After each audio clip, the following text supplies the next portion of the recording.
All right, y'all, Water God TV. We back with another video. Y'all know how we do. We pushing health, wealth, and a better understanding of self. All praises to the Most High. So, if you thought it couldn't get any more worse for Fani Willis, it just did. Not only will she probably be disqualified, she'll probably be facing some felony charges, probably get disbarred. This is just closed shut as you can get. I thought it was closed shut already. I was a little nervous because I'm like, why would McAfee need 2 weeks to decide this? It's like, it's clear as day if you can understand how people are trying to lie and get out of this with the cash. I was giving him cash, and then also with uh Terrence Bradley, just acting a fool on the stand, just making himself look completely like a fool. But now we got new witnesses that they're gonna bring to the and if I was McAfee, I wouldn't even bring them. I would hear them myself and just, you don't need 2 weeks, man.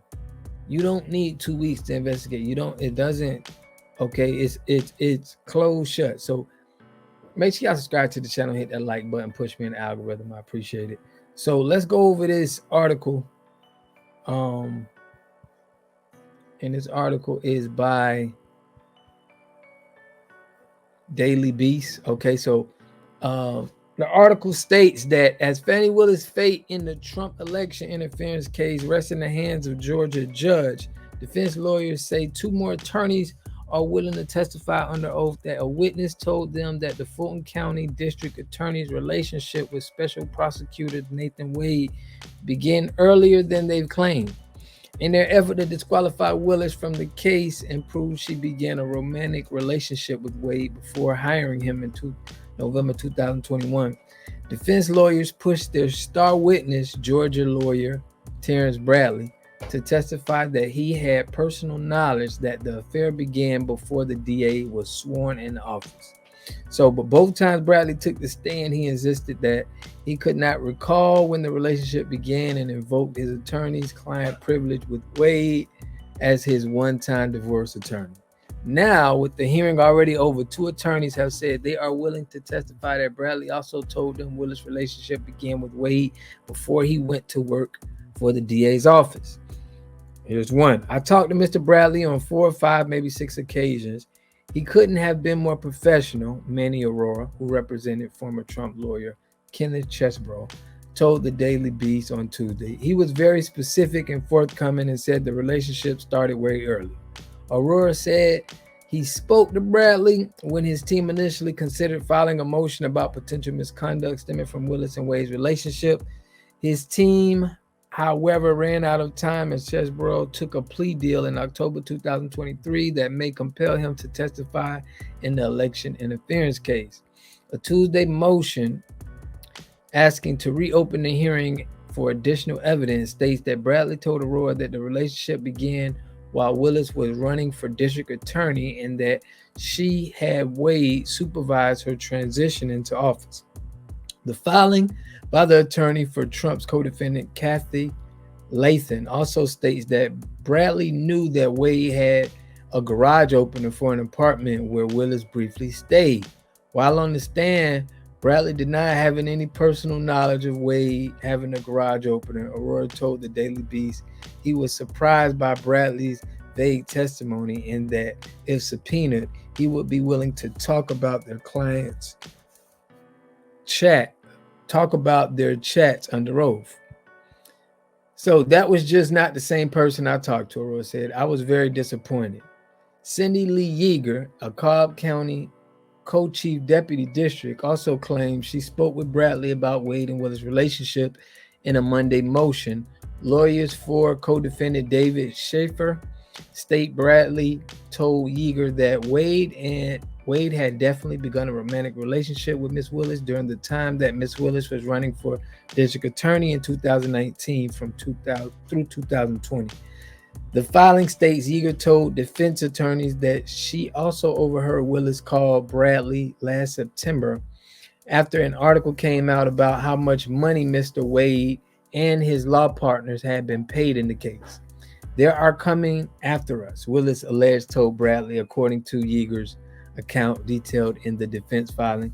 You don't need to talk to them about anything about us.